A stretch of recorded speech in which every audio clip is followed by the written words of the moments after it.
It's even harder to smile when all you want to do is frown and cry. Hi, welcome to the Ketriana Yvonne Show. Today's guest is the fabulous Philena Taylor, representing the fashionandthearts.com. Welcome, Philena. Oh, thank you for having me. Finally, I have you grace the couch. You are here, Yes. and I just want to give a little tidbit about who she is and let her fill in the rest. Okay. Philena is a marvelous person, first of all, and I met her a couple of years ago, and she has this passion for fashion, Yes. and she was relaunching her website and taking the world by storm to date. And it's so many things she does and has done in just a short period of time. So, and she's getting ready for another event on Yes. July the 6th. And so I'm just going to let you go right into it. Welcome Okay. to the show, Thank Philena. you again. Fashion and the Arts was founded in 2008. I started it because I was managing a fashion designer, and I just felt that there was not enough opportunities if you didn't have a name for yourself.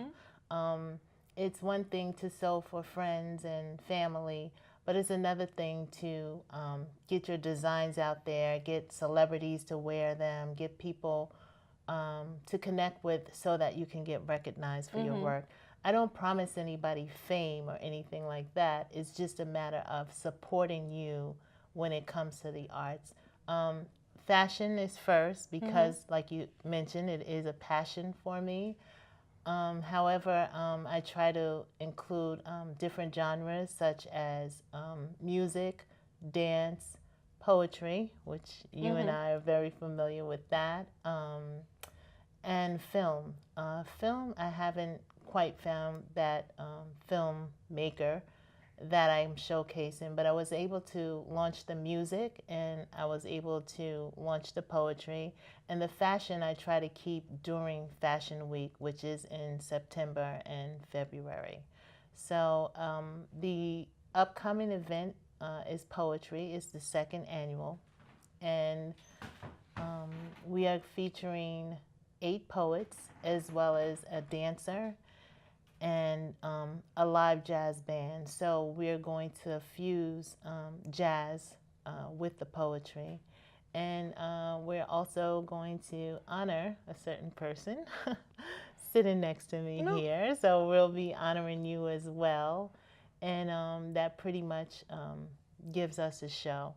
So what I try to do is put in the audience, people who are interested in the artists, whether it's politicians who may need them to perform at a function, whether it's people within the industry that can connect them with somebody else, and many times they themselves connect each other, so that if one finds out about something going on, we try to support the whole unit and everybody that comes through to say, come here and perform here.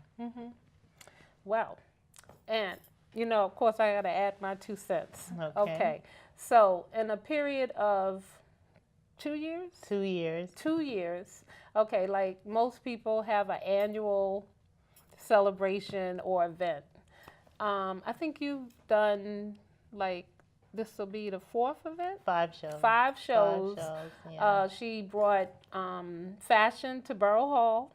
Yes, to Brooklyn last yeah. year, and I had the honor of hosting that fabulous event and introducing about, 8 different designers for that event. And then recently she hosted another fashion event and a jazz event. Yes. And I mean big events, fabulous events, okay? In a matter of 3 months in between? Yeah, well, ideally, I would like to do a show every other month. That's ideally. But I still hold down a job on the side. Yes, okay. And it's a lot of work. It's a lot of work. Tremendous amount of work. And I can testify. Yes. And for the amount of work that you do and how you do it, because, she has a team. She is together. and it's a unit and it's tight and everything flows. And she, I'm a perfectionist. she's a perfectionist, and it You'll shows. see things that I don't, or how should I say? You won't see things that I do. But in representing these artists as well, I consider myself an artist, and so our connection is I get it. I get why a lot of times they freak out as Right. far as before a Right. performance and what it takes to just calm them down to know that it's going to be okay, because it's very, very hard to get in front of an audience and hope that they appreciate your art the way you see it.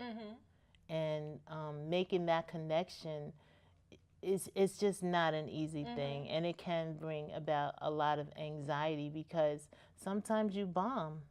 Sometimes you just won't do well. Not everybody will appreciate your art, but Well, we don't have to worry about that because that hasn't been the case so far, and I'm pretty sure it Thank won't you. be.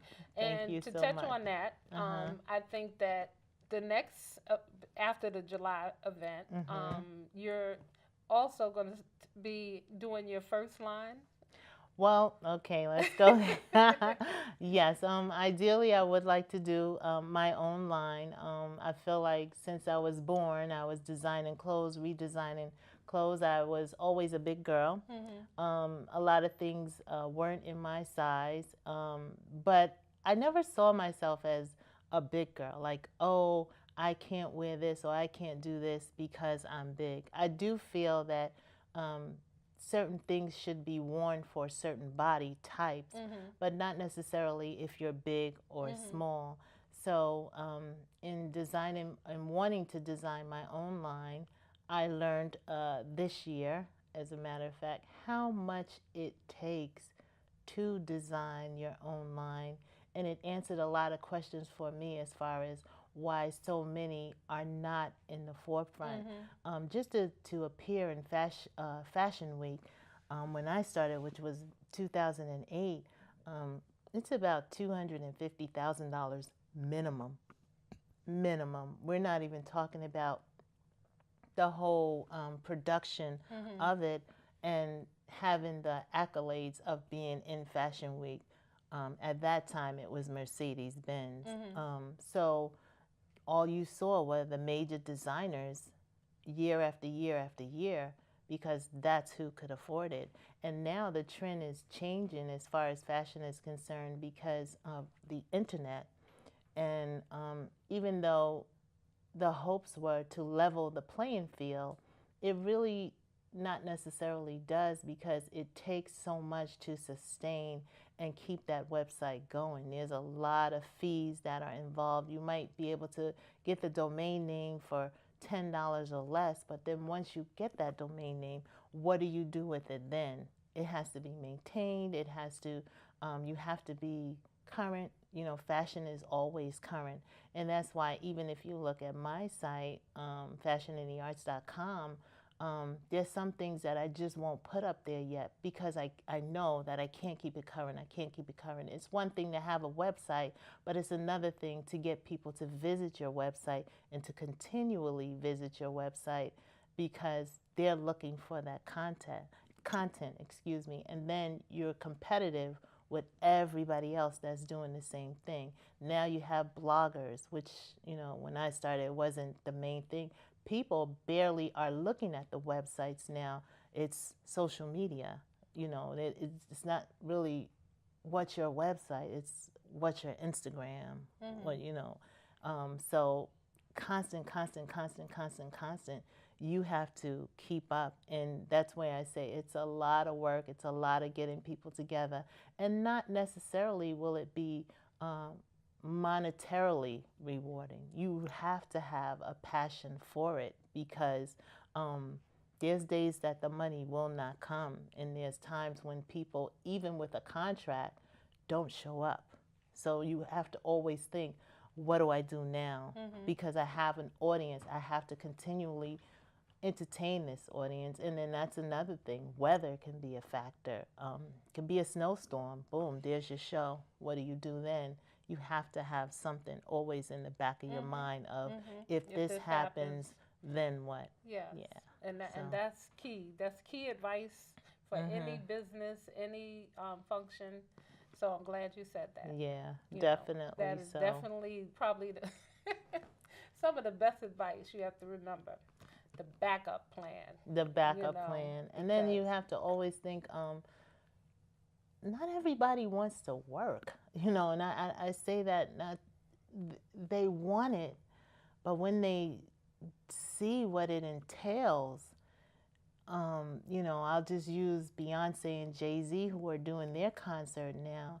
There's so much work. There's lighting people. There's so much into a production work, not to mention that your show or your performance has to be on point as well. So orchestrating all those people to put on that performance, and yes, you're in the spotlight, but deservingly so because you put in the work. Mm-hmm. And that's what a lot of people get on board, and they'll say, oh, I want to do this or I want to do that. Like I always say to them, I don't promise you fame. Right. I definitely don't promise you fame. But if I can see like right away if an artist is serious about their work, or if they're just, okay, I just want to get in front of a camera, or I just want to do this for the moment, because it will show when you put the work in and when you don't put the work in. And if I'm up at 3, 4, 5 in the morning and having to go to another job and maybe on 3 hours, 2 hours of sleep, and you can't even get up to make it, or you have a million excuses, or even you're getting high, I have a low tolerance because Anna Wintour, I watched a documentary that she once said, if you're not willing to work as hard as I'm willing to work, there's no need for me to have you around me, because it takes work. Yes. Period. So. Yes. And like I said, you have a team that supports. You do have a supportive team. Yeah. It's I do. I do. I cannot take away from right. them. And it is such a blessing to have that. It definitely because is. I'm blessed to have that. And her team is a little bigger than mine, but it's like everyone knows what they're supposed to be doing. They do it. It's coordinated. It's beautiful. And it takes time. And I'll give you that amongst other things. It takes a lot, because there's going to be a lot of disagreements. There's going to be a lot of... And the main thing about that is I never see that. Yes, and I'm so grateful for that. And it can be disagreements, but that is nothing that people from the outside need to see. Right. That's another important lesson that definitely people in is business need to know. Yes, definitely. No matter, you're a guest on my show, just like when I come to your shows, right. I'm a guest. Right. So, and I'm in the background sometimes. So I still don't see everything that goes on. Maybe once. No, right. that's an inside, well, at least it's one time. Joke. At least it's only one time. But it's a wonderful thing. Oh, and I am so proud of her, because believe me, it's one thing, like you meet somebody, and I meet people all the time, and people can present you with an idea, say they're going to do this. Or, it's just like people, I might have an eye for a person, I can see the future, and I'm like, they're going to be big, blah, blah, blah. Call me. Or somebody may pass their name. I may not know the person, but usually I like to know the person or have seen them. And then I can kind of judge, and, for me, it's real simple. It's, the way that like if you tell someone, okay, I'm going to work with you. Right. And what the response is. Are they going to show up when they're supposed to show up? Right. Or are they going to give you an excuse? And if they don't show up, I don't worry about it, because they're not ready. But people that are ready, they'll be there. They'll work as hard as you do, and everything will be beautiful. And then I guess the lesson is to learn, when you give an opportunity to someone, just see how it goes. They'll let you know if they're ready. Pretty much. That's pretty much what I do. And after that, I'm done. Yeah. I'm on to the next person that's ready. Because you have so much to do, and you want to accomplish so much that time is of essence. Right. And for me, the one thing I have a pet peeve with is when someone wastes my time. Mm-hmm. I don't care if you rob me. You could knock me over the head and Right. rob me. But if you waste my time, Mm-hmm. that's when, I have a problem with you, Mm-hmm. because, I always start all of my shows with letting people know that time is the most precious gift we have in this earth. And I am so humbled when and I see people in the audience that's willing to share their time with me. I am very humbled by that. Yeah. And time is a precious thing. And I guess, when you get Yeah. older, it seems like it's like for me, it's like one long continuous day. Like some days it's like, oh, did that day end? I mean, it sounds weird, but really, when you're like constantly doing stuff other than when you do sleep, but then you wake up again and it's like, ask me, and then the next day is the same. So for me, it's that concept is like, wow, like it could, like tomorrow I'll be moved on to something else. I'm like, what did I do yesterday?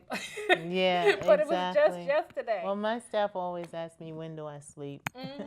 I tell them I do sleep, I don't know. but We they have to always look at ask your. me. I know on my phone. You know, My I'll phone send you a says- text. Yeah, like my phone will say, were you asleep between 2 and 6? Right, Like, right. I No, guess when the it's- phone is down. I keep a notebook by my bed. I sleep with a notebook by my bed. Many times, many of the thoughts and the Right. visions come right there, and I And have what to time have is them that? at Around any 4? given time. 4, 3, 2. I wake up at 4. If I ever doze off for some reason It's at a good 4 reason. o'clock in the morning, That's I'm when the always up. Like Oh. something always wakes me up, and I equate it to my time with God. Yes. So. And that is something I repeat on most of the shows. Like when you wake up 3, 4 o'clock, it could be for writers, anyone. Usually, like people think, I just woke up, I had to go to the bathroom. Oh, I just got up and got something to eat, whatever. But if you, I was like a fan of Wayne Dyer, and he used to say, like, usually for him it was 3 o'clock. And, for writers, whatever, it's like your muse comes at certain times. And that's the time when you wake up. So you just have to acknowledge that you're up and it's a message coming to you. And, you have your book ready. Yeah. So you just take note of what comes to your mind and try to act on that. Yeah, because that's what you woke up for, that wisdom. Definitely so. Welcome that, those Thank wake up calls. So, Okay. yeah. All right. So you got your book and your pen, and the poetry portion of it is Pen the Passion, which I love. And, we talked about, and then the jazz. So this event is going to be putting the jazz to poetry. And I look forward to that. And the new, whenever it happens, the Philena Taylor fashion line that'll just take the world by storm, putting all you designers out there on notice that Philena Taylor is in the house. It's and coming. She will be representing arts, okay? And once again, her website is www.fashioninthearts.com. And, I just thank you, And thank my beautiful you. sister, for doing all the Oh, extraordinary thank you. things that you do. Thank you so much. And I'll just let you end the show with whatever you want to tell the world. Well, I do want to tell the world, I hope you can join us this coming Friday. That's the 6th. It's at South Oxford Space, which is on South Oxford Street between Atlantic and Fulton. It starts at 7 o'clock. It's $15, which is not much for what we do. And you can come and see what I do. It's better for you to come and see it than me speak it. Well, thank you. Thank and you. I'll be there. Hope you will too. And we also will be showing it on air at a later time. So see you next night. Welcome to the Ketriana Yvonne Variety Show. And today's guest is the fabulous Mirelle Edouard. And her new book is The Hazy Unicorn. Welcome, Mirelle. Hi, how are you today? I'm fine. Fantastic. It's such a pleasure to be here. Thank you for having me. I Thank you appreciate for coming. And so tell us, you have a new book, 31 Days to Yes. Meditation for people that are beginners. Yes. So tell me, what was your inspiration for this book and just your whole journey? Yes, guys. Well, as she said, my name is Mirelle, and my book is The Hazy Unicorn: The Not So Perfect Guide to Mastering Meditation in 31 Days. Pretty much, it's a book to help people who are venturing out into the field of meditation, and just to help them kind of get started. I've experienced that a lot of people think that meditation is like this big old thing that they need to do it perfectly or not do it at all, and so they develop what I like to call meditation anxiety. So it's like because they feel that they're not doing it perfect, they don't want to do it at all. And so this book is a step-by-step guide to help you develop your own personal meditation practice in 31 days and help you feel comfortable about it, and allow you to go ahead and teach other people based on how you've developed your own practice. Okay, and so tell us your story of getting into meditation, because that's I know the story, but I don't know the full story. And so, would you tell us about your experience starting out? Well, I started meditating back in maybe like 2014, and pretty much, after that, I was laid off. I was laid off from a job. I was kind of reeling, trying to figure out what to do in terms of where my life was going. I came from a huge corporate sales background, really successful in sales, and and then after that, being laid off, I was just like, what's next? And so throughout that time, I went through like a downward spiral of doubting myself, losing confidence, because I realized that a lot of times we tend to characterize ourselves based on the work that we do, right? And so I thought that I was doing the same thing. So when I wasn't this big time sales executive, who was I?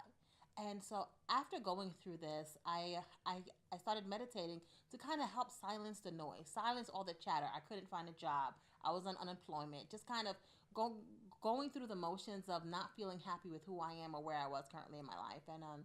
And so that's how I started meditating. And then I started it by watching a documentary. It was a documentary on Netflix, as a matter of fact, called the it chronicled the life of Yogananda. It was called Awake. And after I started watching it, after I watched it, I should say, it allowed me to really see meditation as something, as a way to kind of connect with self. And it's my personal opinion that until you learn how to connect with yourself, you don't know who you are. That may sound so mystical or something like that, no, but it's not. Once you know the true identity of who you are, by taking the time to connect with yourself, your voice becomes more powerful. You can speak up confidently about who you are, and what you're offering into the world each and every day, as well as it gives you the ability to make decisions more accurately, more confidently, right? And so that's what meditation did for me. So back in 2016, I said, I want to take this a little bit more seriously. And in terms of the practice, I was already practicing for myself for 2 years. I wanted to take it a little bit more seriously, and so I decided to move to Bali for a little bit. So that was a really something that I don't know. I would encourage anybody to do, to sell all your stuff. Maybe not if you feel comfortable. I needed a break because I had so much mess going on in my everyday life that I just needed to find a clear way. And just as in meditation, I personally don't believe that you can find what it is that you're looking for if your environment is not conducive to it.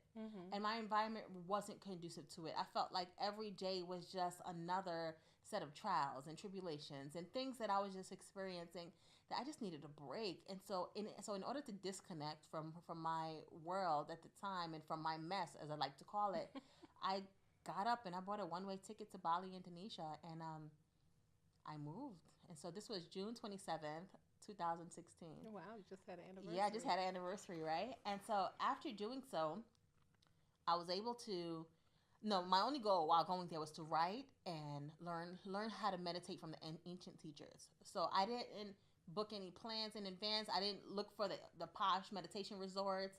I didn't do any of that. I said I'm gonna go there and find a teacher. So said, so done, or whatever. I got off the plane or whatever. I went into my Airbnb that I booked. Hey Airbnb, hi. But I did that, and then after that I went to a restaurant where I saw a guy like really early one morning, like maybe like 8-9 a.m. I went to a restaurant. Everybody kept saying, you got to eat at the restaurant down the road. You got to eat. It's a great vegetarian restaurant.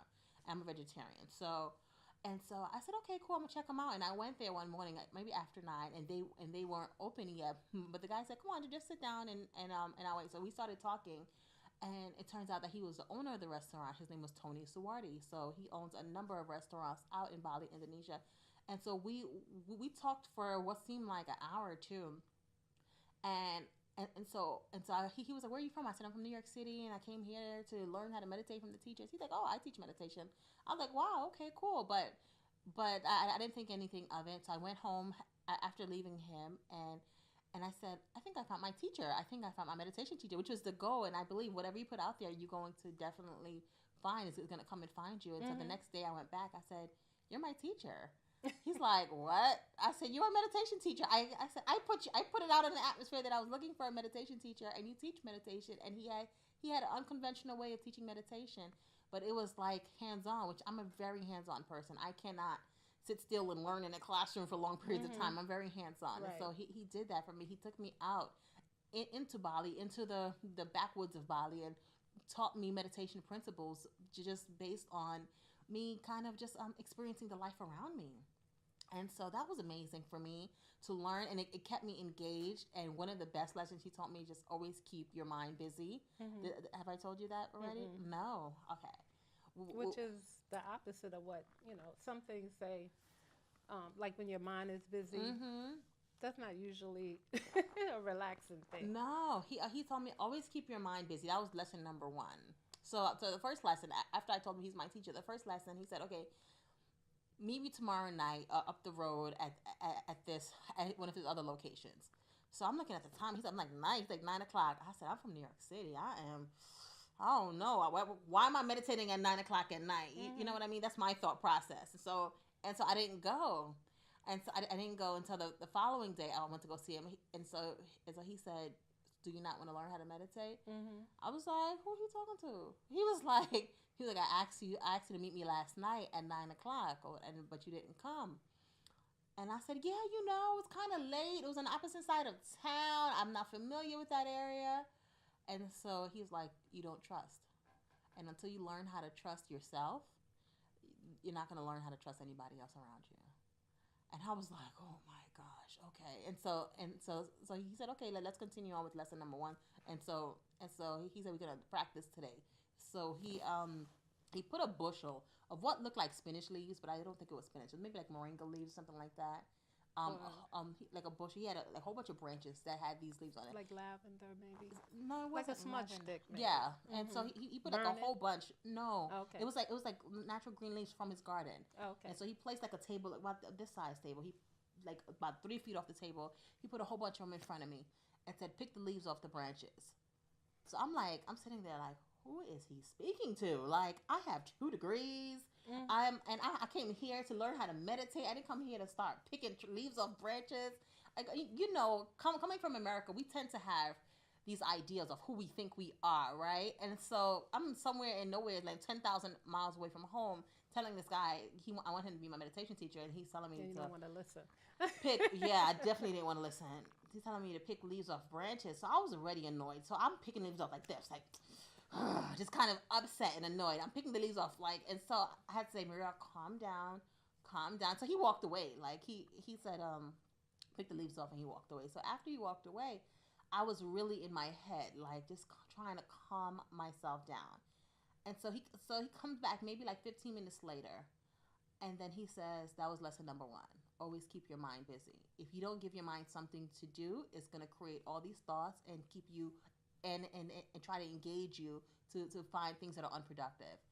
And I said, "This is the best teacher in the world," because I never knew that it was a lesson, but that's how all of his lessons were. His lessons were like he just threw me right in there where I didn't even expect them, and it was amazing. So I became a certified meditation teacher with him, as well as a neuro-linguistic therapist. That's what he does as well. And so just learning how to engage people and learning how to teach them how to tap into themselves and to find their own personal magic, just using meditation as a vehicle. Okay. Wow. Well, That's a lot. it reminded me of like the Karate Kid. Wax on, wax off. I guess it's basically the same principles. And I know you got your lesson because I went to your book launch, and so I experienced the meditation. And all I could say is she's a powerful woman, and not only powerful for yourself, but in people surrounding you. So it's about empowering others Yes. and awakening people to their own magic, as you Yes. say. So I definitely saw that for myself, and so I appreciate that, and I'm happy that you were able to pull it to get those lessons, Yeah. so you could bring it to America in your own way and help people. Learn that don't. I mean, I meditate daily, not so much like the 15. Some people do 10 minutes in the morning, maybe 10 minutes at night.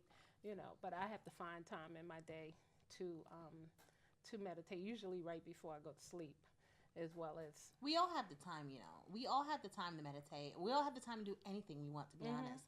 However, we just have to place it on as make it a priority. If we don't make That's it a priority, you're never gonna find time for it, right? Just like even throughout the day, I don't care how busy you are, you find time to go to the bathroom, you find time to eat, you find time to drink water, you find time to do the things that are a priority to you and sustaining you.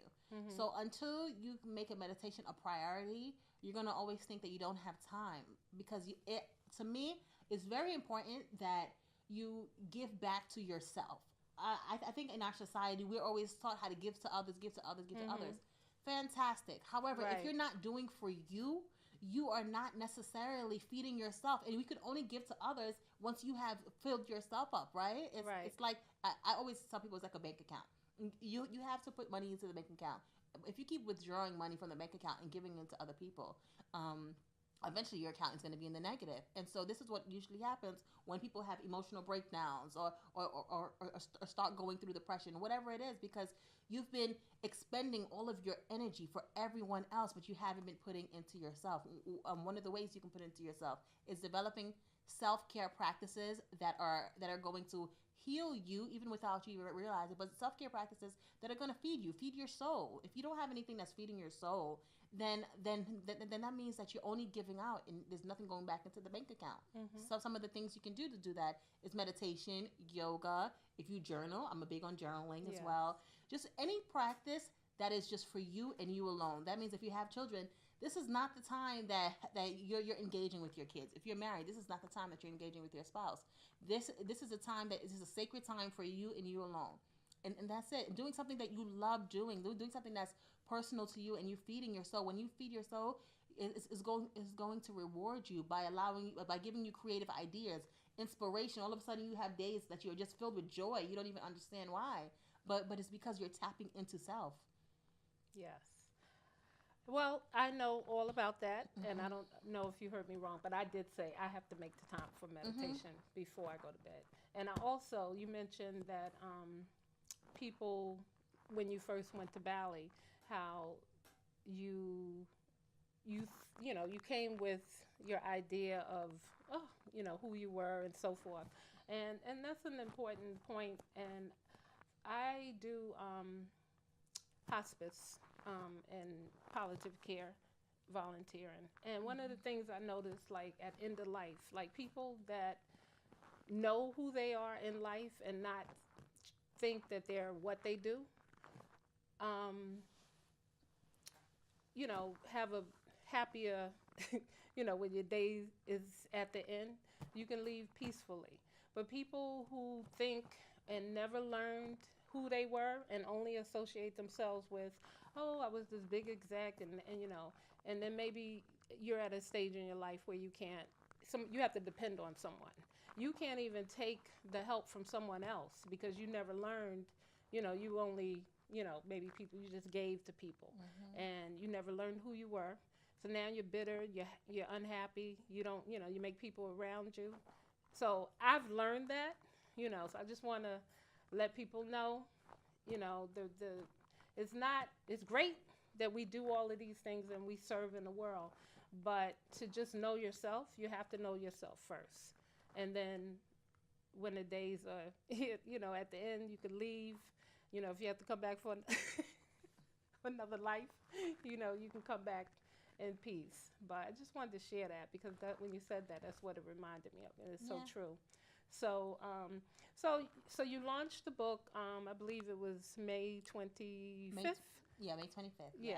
So tell me how it's been since you launched the book. It's been exciting. It's been a wild ride. Like, for those people who don't know me, like, online, wherever, I'm known as the Hazy Unicorn. And it's because most people have always told me all my life, like you create magic. And I used to be like, I want you to tell me what magic I create. Like, what's my magic? So I used to go to people asking them to tell me what is the thing that they see within me that they think is magical. And they're like, I don't know. It's just so magical. Like, when I come around you, I feel happy. I feel like I can do anything or whatever the case is.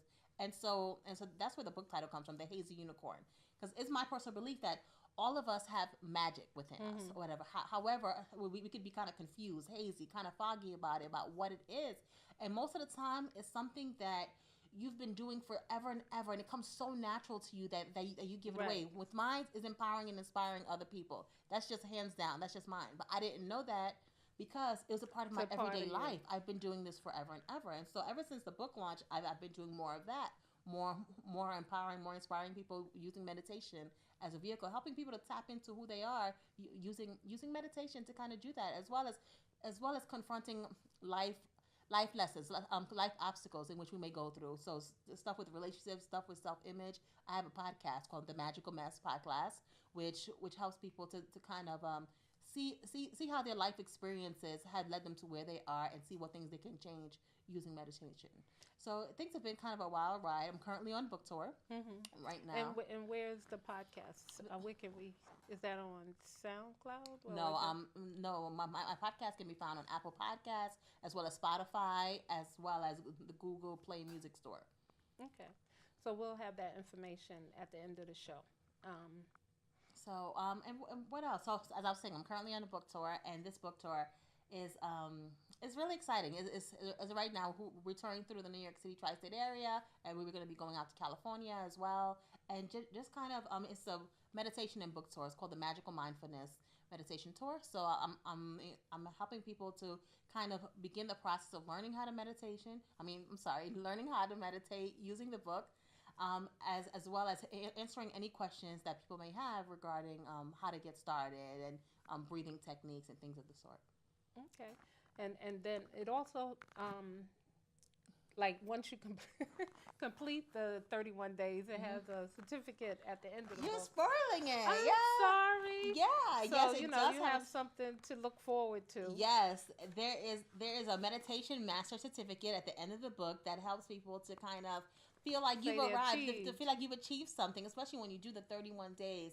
And I encourage people, even after you do the 31 days, do them again, because that's the only way you become a master at anything. You have to continually practice it. And the perfect thing about this meditation guide is that it allows you to, even if you miss a day or two, you can pick up right where you left off and get started there, because that's why it's called the Not So Perfect Guide to Mastering Meditation in 31 Days, because I'm not perfect, you're not perfect, and I realize that. And most times when people buy these books, like 10 steps to meditate, 10 steps to do this, or whatever the case is, they get so overwhelmed because they feel like if they miss step 1 or step 2 or whatever the case is, they can't go back. Mine is, that you're going to mess up. I encourage you. I said, I know that there are going to be days you're going to miss it. There was a party going on. There was this happening. Whatever happened, and you missed that day, just pick up right where you left off and get back on track. Because that's what I do even with my own practice. Okay. And it's you also do, it involves journaling and in the meditation. Yes, right? yes. Yep. There's a way to actually keep track of what you're experiencing in meditation, so that by the end of the 31 days you can see how you've progressed. So there's a journaling component in the book where you can journal and write down your experiences, how you felt in the beginning versus how you feel now, as well as answer some questions about your personal practice during that day. Okay. Yeah. So before, so what else you do? You said you do coaching as well, and so before all of this happened, you said you were unemployed and you used to be a executive. Yeah. And so, you did not meditate during that time? No, I didn't, because I was the bomb. I thought I was the bomb. I didn't need to meditate. I'm still at the bomb, guys. I need you to know that. So if you had to compare, like, not meditating and being the bomb in corporate America, and now, being a coach, a person to empower others, and author, traveling artist. So tell me, like, the insight the difference in your life you see between the two. I think that when I was in corporate, not anything wrong with corporate, but when I was in corporate, I had a false identity. Who I thought I was with the titles, and I was traveling and doing shows and conferences. I was doing a lot of the same work I do here, but I was doing it for a corporation. So who I thought I was then, it was false. It was a false. I had a false concept of who I was. Like I would have to gear myself up to go on stage and present this software, this program or whatever it was. And so everybody at the end of this thing was like, oh my goodness, this is great, this, that, and third. But I had to kind of get myself excited to do that. Does that make sense? Whereas now, I just show up. Just be. I just show up who I am because I'm continually tapping into myself, because I have this introspective life in which I live with, where I really work, like even whenever anything that doesn't go my way happen, my first thing is, okay, how could I have changed this? Or what did I do that contributed to this, whatever happened? Because that way it allows me to take the focus off of my surroundings and allow me to tap into myself to figure out how I could be better, how I could refine it. Because my personal goal in life is to be the very best version of me, whoever that is, right? And so to go back to your question, looking at the two now, I live a totally different life. I'm freer, and back then I thought I was. That's the crazy thing. Everything I'm feeling now, I thought that I was experiencing that when I was in that situation, and it took me being laid off and feeling lost for quite some time, having to take little odds and ends jobs here and there, going back to school, getting my master's, and in media as well as in business, and just trying to figure out what's next. And it took that time where I just was kind of feeling around in the dark for a bit. But if that didn't happen, I would not be here. Does that make sense? And so sometimes it's life transitions that forces us to elevate, that forces us to grow and see things differently. Because even during the time that I was laid off, I was offered other jobs. I was offered other jobs doing the same thing, if not similar to what I had left, what I was laid off from. And I'm gonna tell you, I didn't take them. This whole time I had rent to pay. I was about to be evicted. I had no food, like nothing to eat. I had all of this going on, but I did not take those jobs because deep down inside there was a voice that kept saying, "If you take this, you're gonna go back to the lifestyle that you just left." And I'm like, but what was wrong with that lifestyle? I didn't know. But you listen. But I listened. I Right. listened to that small. It's a tiny Always voice. this little voice. It's a that little voice. you have to listen to. And I said, I don't know what moving forward is gonna look like, but I But you already have to know trust. what moving backward, what going back and accepting this is gonna look like, right? And sometimes that's the only decision we have. That's the only choice we have to make. Even if we don't know what it's going to look like if we move forward, we know what the thing is that we just left behind. Right. And so you got to decide, do you want to go back to what you left behind, or are you going to just take the risk and move forward blindly? And that's what I did. Well, that was a wise choice. I think so. And so that was before. You actually listened before you went to ballet. Yeah. So, and then that's probably after you listened to the voice. Yep. Then another voice came and said, Yeah, it gets "Sell all your stronger. stuff and move to ballet." It gets stronger. Once you start trusting yourself and listening to that little voice, it's going to become a little bit louder Right. and a little bit louder. And when it gets a little bit louder, you it's there to guide you. It's there to help you navigate throughout life's obstacles, right? And so what happens is that we forget that. And we tend to listen to all the other voices that are in our lives, telling us, "Hey, you should do this, or you can do this, or you can get why this you want to promotion." do that? Yeah, and so we tend to allow all those other voices to speak louder than the internal voice. I don't move without this internal voice telling me to do something. Right. I don't do a thing without it, and that's just the way I live my life. I meditate before I do anything, and that allows me to stay focused, stay centered, allows me to make sure that every decision in which I make is a decision that comes from here, and not a decision based off something that's false. Does that make sense? Yes. And so that way, even if it doesn't work out like I wanted it to, or whatever, I can own up to it. I can say I decided that. I can be held Right. accountable for it because it was my choice. Right. And also you can, like, that would be another part of it, because being accountable for things. Some people, you know, they can't, it's always something outside of themselves.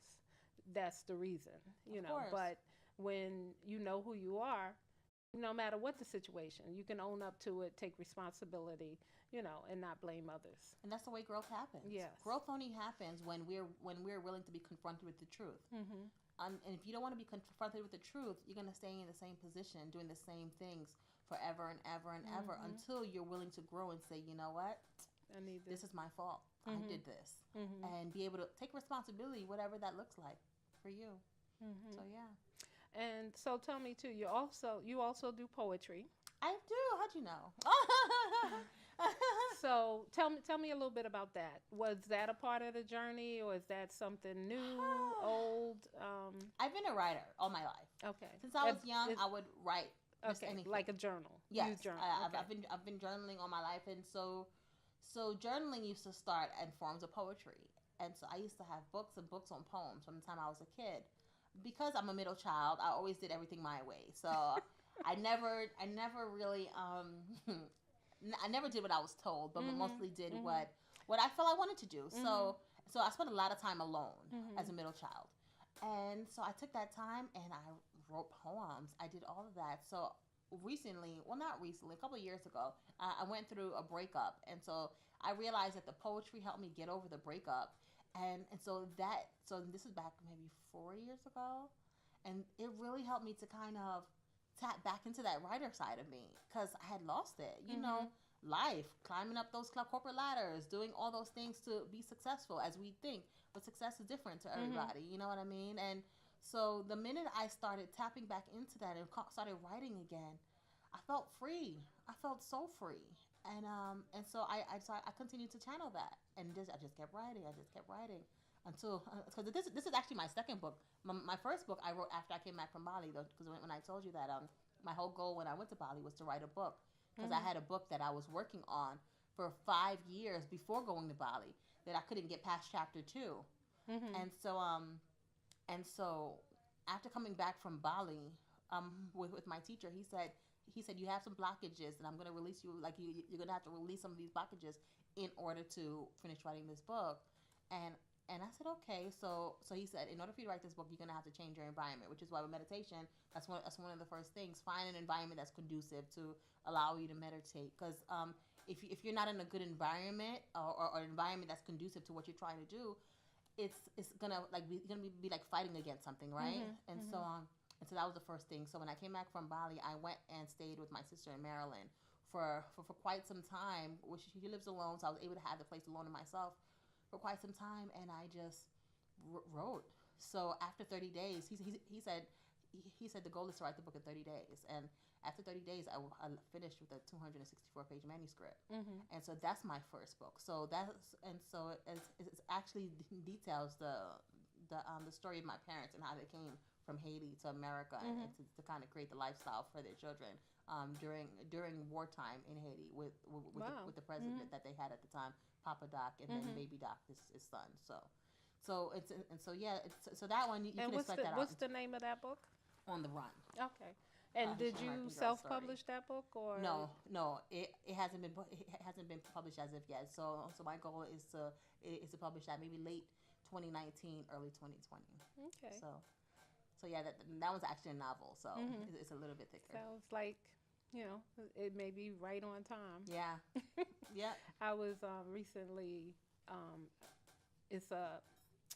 I was listening to, she's one of the forerunners for hypnosis. Okay. And she was talking about this book she wrote. I think she wrote it like in the 60s.